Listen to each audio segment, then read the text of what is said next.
دوسری چیز یہ ہے کہ میرے پیارے آقا صلی اللہ علیہ وسلم کے پیارے دیوانوں، مختلف قسم کے ٹینٹ ہوتے ہیں، مختلف قسم کی کیٹیگری ہوتی ہے، اور کسی کا ٹینٹ بہت خوبصورت ہوتا ہے، بہت آرام والا ہوتا ہے، کسی کا سفر بہت آرام دہ ہوتا ہے، کسی کا سفر بالکل معمولی ہوتا ہے۔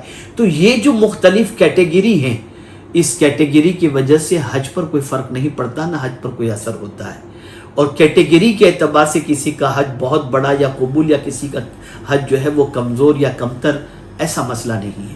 اصل معاملہ یہ ہے کہ میرے پیارے آقا صلی اللہ علیہ وسلم کے پیارے دیوانوں، کوئی کیسے ہی ٹینٹ کے اندر رہے، لیکن سب کے جسم پر 2 چادر ہی ہوا کرتی ہے، اور یہ 2 چادر میرے رب کی طرف سے یہ ایک پیغام ہے، میرے بندے تو کتنا بھی بڑا ہو جا، میری بارگاہ میں تجھے حاضر ہونا ہے تو انہی 2 چادروں کے ذریعے حاضر ہونا ہے۔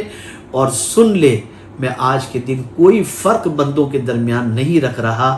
آج میرے نزدیک سب سے عزت والا وہ جو سب سے زیادہ تقوی والا ہے، جو زیادہ تقوی اختیار کرے گا، آج اس کا مرتبہ میرے نزدیک بہت زیادہ ہے، نہ لباس سے ہے، نہ مال سے ہے، نہ زر سے ہے، تقوی تقوی اور تقوی۔ میرے پیارے آقا صلی اللہ تعالی علیہ وسلم کے پیارے دیوانوں، اسی کے ساتھ یہ جو پہلو سمجھ میں آتا ہے وہ یہ ہے کہ کوئی کسی مسلمان سے یہ نہیں کہتا کہ یار تم یہ کپڑے کیوں پہن کر کے آئے ہو۔ یہ یگانگت یہ بتا رہی ہے، انما المؤمنون اخوہ، ہر مومن آپس میں بھائی بھائی ہے۔ اور سفر حج کے اندر آپ دیکھتے ہوں گے ایک دوسرے کا خیال کرنے کی کوشش کی جاتی ہے، اور ایک دوسرے کا خیال کیا بھی جاتا ہے۔ یہاں پر رب قدیر جل جلالہ حج کے ذریعے ایک پیغام دے رہا ہے، جیسے لباس کے ذریعے تم سب ایک ہو، ایمان کی وجہ سے بھی تم بھائی بھائی ہو۔ اور یاد رکھنا، یہاں سے یگانگت کا پیغام، اتحاد کا پیغام مومنین لے کر کے جائیں کہ اب ہم کسی مومن کو تکلیف نہیں پہنچائیں گے۔ یہی وجہ ہے کہ آقا کریم صلی اللہ تعالی علیہ وسلم نے حجۃ الوداع کے موقع پر فرمایا تھا، جس طریقے سے آج کا دن حرمت والا ہے، ایسے ہی آج کے دن ایک مومن کی جان، مومن کا مال اور مومن کی آبرو میں دوسرے مسلمان پر حرام کرتا ہوں۔ یعنی اتحاد و اتفاق کا ایک عظیم پیغام حج کے ذریعے پیغمبر رحمت صلی اللہ علیہ وسلم نے عطا فرمایا۔ تو وہاں سے یہ مزاج لے کر کے بھی آئیں کہ ہم کسی مومن کے ساتھ جھگڑا نہیں کریں گے، ہم کسی مومن کے ساتھ فساد نہیں کریں گے۔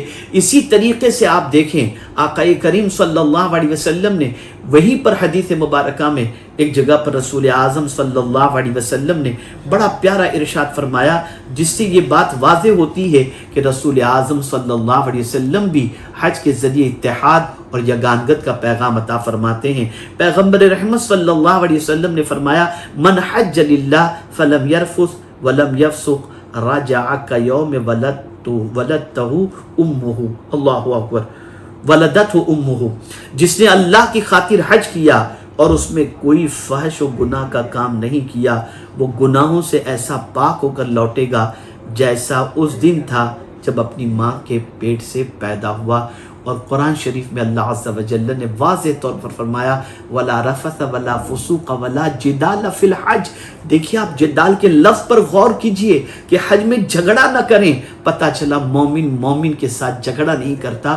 حج کا ایک مقصد یہ بھی ہے کہ مومن کے درمیان یگانگت ہو، محبت ہو۔ کاش کہ ان مقاصد کو ہم پیش نظر رکھ کر اللہ عز و جل کی بارگاہ کا یہ عظیم فریضہ ادا کر کے لوٹیں کہ ہم آج کے بعد مومنین آپس میں جھگڑا نہیں کریں گے، یونیٹی، اتحاد و اتفاق کے ساتھ آقا کریم صلی اللہ علیہ وسلم کے غلام اپنی زندگی کو گزارنے کی کوشش کریں گے۔ میرے پیارے آقا صلی اللہ تعالی علیہ وسلم کے پیارے دیوانوں، بس یہ 2-3 باتیں اچانک مطالعے کے اندر میرے ذہن میں آئیں تو میں نے سوچا فوراً میں اس کو لوگوں تک پہنچانے کی کوشش کروں، اس لیے میں نے یہ پیغام تیار کیا مقاصد حج کے حوالے سے۔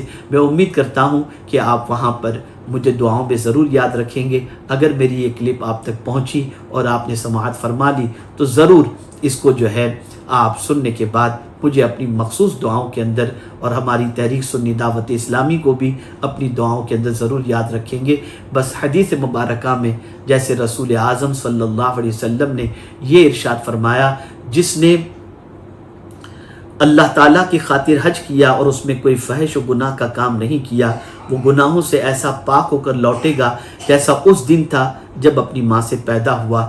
تو میں یہاں پر ایک نقطہ عرض کر دیتا ہوں، بس یہ دعا ضرور کرنا، جیسے ماں کے پیٹ سے پیدا ہوتے وقت ہم پاک تھے، اللہ ہمیں اس دنیا سے جاتے وقت بھی ایسا ہی پاک جانے کی توفیق نصیب فرمائے کہ ہم گناہوں سے پاک ہو کر کے جائیں۔